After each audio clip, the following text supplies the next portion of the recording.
Taiwán se encuentra en el centro del debate desde hace décadas por el reclamo de China, y es que Pekín ve a Taiwán como una provincia rebelde que se reunificará con el continente tarde o temprano, pero numerosos taiwaneses están en desacuerdo, y es que Taiwán se ve a sí mismo como un país independiente, gobernado democráticamente, pese a que nunca ha declarado oficialmente su independencia. Varios expertos han señalado que la disputa entre Pekín y Taipei amenaza con convertirse en un enfrentamiento armado con profundas implicaciones internacionales. Pero ¿cuándo y cómo China perdió a la isla rebelde? Pero antes de continuar, recuerda suscribirte a nuestro canal de YouTube y activar la campanita de notificaciones para que YouTube te avise cada vez que subimos un video nuevo.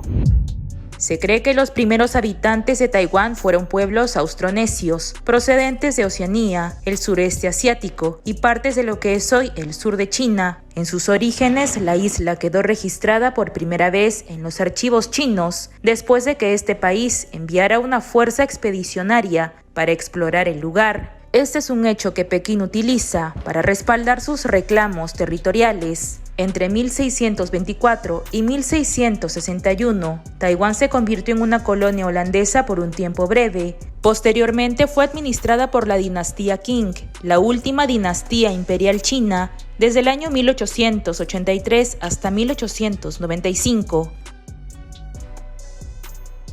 Desde principios del siglo XVII, un importante número de migrantes empezaron a llegar a Taiwán desde China, muchos escapando de la agitación política o de la penuria. La mayoría eran chinos Hoklo, procedentes de la provincia de Fujian, o chinos Hakka, provenientes de Cantón.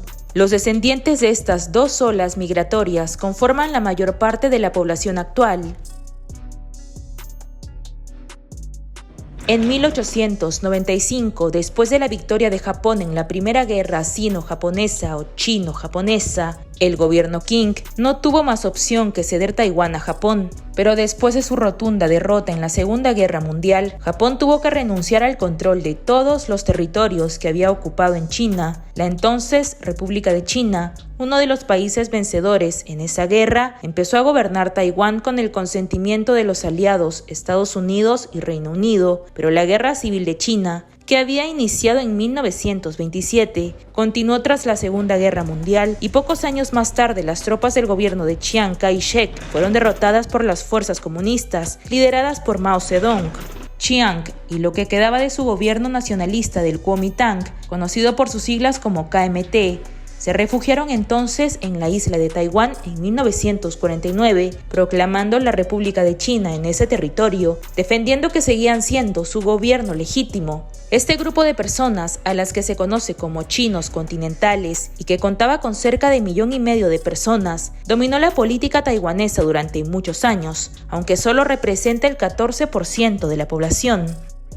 Tras heredar una dictadura de facto y enfrentando la presión de la sociedad contraria al régimen y un movimiento democrático naciente, el hijo de Chiang Ching-kuo, empezó a permitir un proceso de democratización en la isla. El presidente Lee Teng-hui, conocido como el padre de la democracia en Taiwán, lideró los cambios constitucionales que llevaron a la apertura política y que eventualmente conllevaron a la elección del primer presidente no ligado al Kuomintang, Chen Shui-bian, en el año 2000.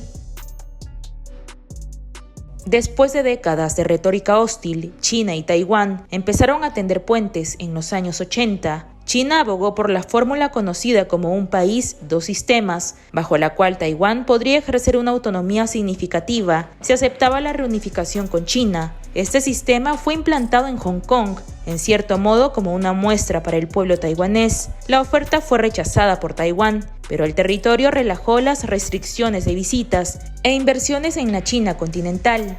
En 1991 proclamó el fin de la guerra con la República Popular China y hubo breves conversaciones entre ambas partes a través de representantes extraoficiales. Aunque la insistencia de Pekín en que la República de China en Taiwán es ilegítima, no permitió contacto de gobierno a gobierno. En el año 2000, la elección de Chen Shui-bian como presidente de Taiwán alarmó a Pekín, pues apoyaba abiertamente la independencia. Chen fue reelegido en 2004, lo que motivó a China a aprobar la llamada Ley Antisecesión en 2005, la cual declara el derecho de China a recurrir a medidas no pacíficas contra Taiwán si intentaba separarse oficialmente de China continental. Y es que todavía hay mucha confusión y desacuerdo sobre lo que Taiwán es en realidad y cómo debe llamarse. China considera a Taiwán como una provincia separatista y está comprometida con la reunificación por la fuerza si es necesario, pero el liderazgo taiwanés asegura que es mucho más que una provincia y argumenta que es un estado soberano. Taiwán tiene su propia constitución, líderes democráticamente electos y unas 300.000 tropas activas en sus fuerzas armadas, las cuales cuentan con el apoyo del gobierno de Estados Unidos, pues Washington se ha comprometido a suplir a Taiwán con armas defensivas.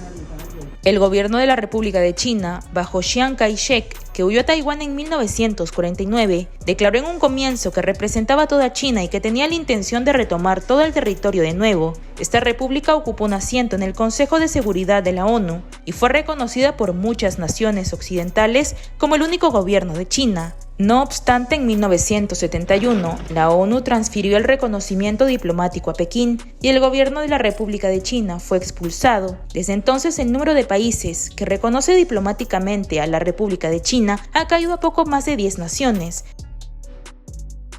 Es así que, dada la gran brecha entre estas dos posturas, la mayoría de los países parecen contentarse con aceptar la actual ambigüedad, así que Taiwán posee la mayoría de las características de un estado independiente, aunque su estatus legal sigue siendo confuso. Entonces, ¿qué tan significativa es la independencia? Y es que aunque se ha logrado poco progreso político, los vínculos entre ambos pueblos y sus economías han crecido. Las empresas taiwanesas han invertido unos $60.000 millones en China y hasta 1 millón de taiwaneses viven en el continente chino, muchos dirigiendo fábricas taiwanesas. Algunos se preocupan por la dependencia de la economía de Taiwán de China.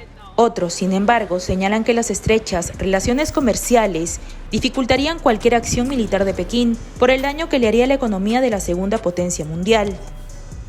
En el 2014, un polémico acuerdo comercial generó el movimiento Girasol, cuando unos estudiantes y activistas ocuparon el Parlamento de Taiwán, protestando por lo que consideraron una creciente influencia china en Taiwán. Oficialmente, el Partido Democrático Progresivo todavía favorece una independencia para Taiwán, mientras que el Kuomintang se inclina por el diálogo con China. Y es que las encuestas muestran consistentemente que la mayoría de los taiwaneses se consideran poseedores de una identidad taiwanesa única y prefieren el status quo, ni declarar la independencia, ni unificarse con el continente. No olvides suscribirte a nuestro canal de YouTube y dejarnos tu comentario.